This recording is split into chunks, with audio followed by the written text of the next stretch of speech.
नमः। आज मेरा ध्यान भक्तामर स्तोत्र की इस पंक्ति पर अटक गया।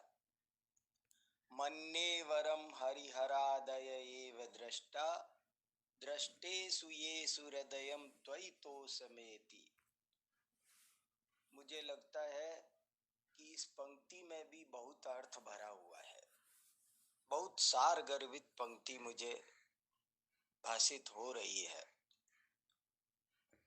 दरअसल बात यह है कि जिसने हमेशा चंदन ही चंदन की लकड़ियां देखी हों, दूसरी साधारण लकड़ियां जो दुनिया भर में बहुत भरी पड़ी हैं, उनको न देखा हो तो उसे चंदन की लकड़ी की महिमा कैसे आएगी। जिसने जीवन में कभी अंधेरा देखा ही न हो, उसे उजाले का क्या महत्व समझ में आएगा। जिसने जीवन में कांच के टुकड़े नहीं देखे हों, केवल हीरे ही हीरे देखे हों, उसे हीरे की क्या महिमा आएगी।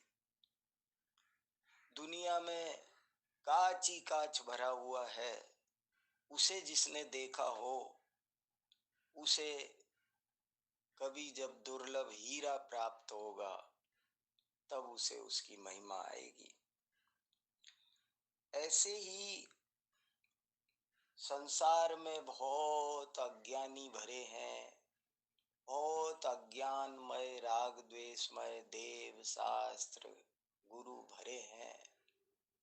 ये जब कोई देखेगा तब उसे वीतराग देव निर्ग्रंथ गुरु स्यादवादमय जिन वचनों की अपूर्व महिमा आएगी, अपूर्व महिमा आएगी।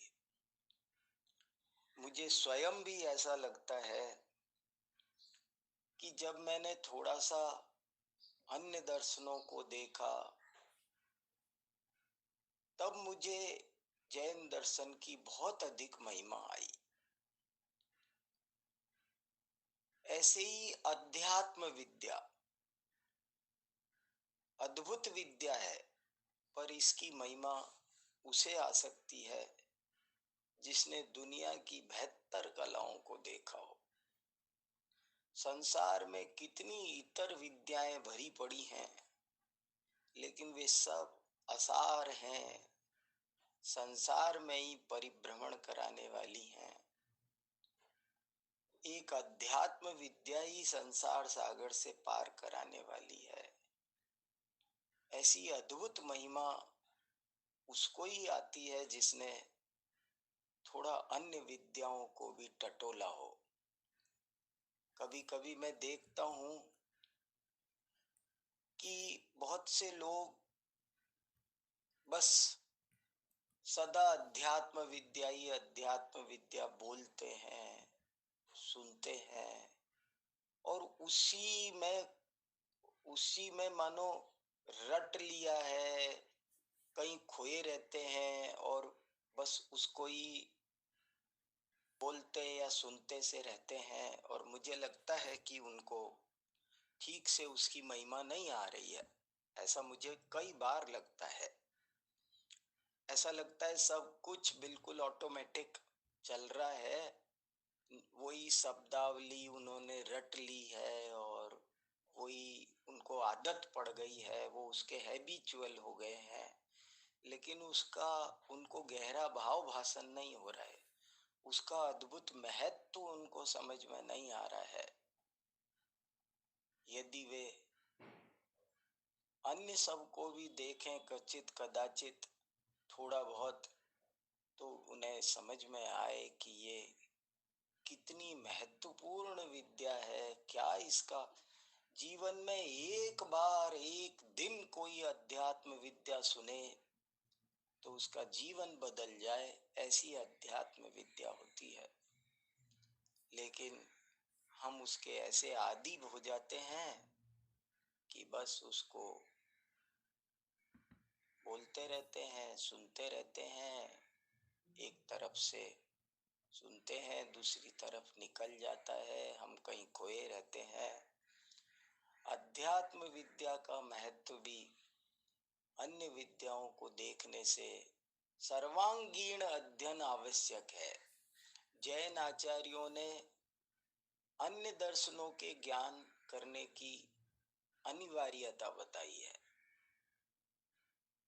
जब तक अन्य दर्शनों का ज्ञान नहीं करेंगे तब तक आपको जैन तत्व ज्ञान का महत्व समझ में नहीं आएगा। एक नमोकार मंत्र की भी अगर आपको सही सही महिमा लानी है, आपको किसी भी एक गाथा का सही मर्म समझना है, तो उसके लिए मतार्थ जानना भी अनिवार्य है। तभी वो चीज समझ में आएगी, ऐसा मुझे समझ में आ रहा है। बड़ी महत्वपूर्ण पंक्ति आचार्य मानतुंग गोस्वामी लिख गए। मन्ये वरम हरिहरादय एव दृष्टा, दृष्टेषु येषु हृदयम त्वयि तोषमेति। जो लोग अध्यात्म विद्या का मर्म समझकर निरंतर उसी में डूबे रहते हैं, उससे लाभान्वित होते रहते हैं, वे प्रशंसनीय है। लेकिन जो लोग केवल ऊपर ऊपर से अध्यात्म विद्या को गुजरने दे रहे हैं, उनसे मेरा निवेदन है कि वे थोड़ा अन्य विद्याओं को भी देखें, ताकि उन्हें अध्यात्म विद्या का असली महत्व समझ में आ सके।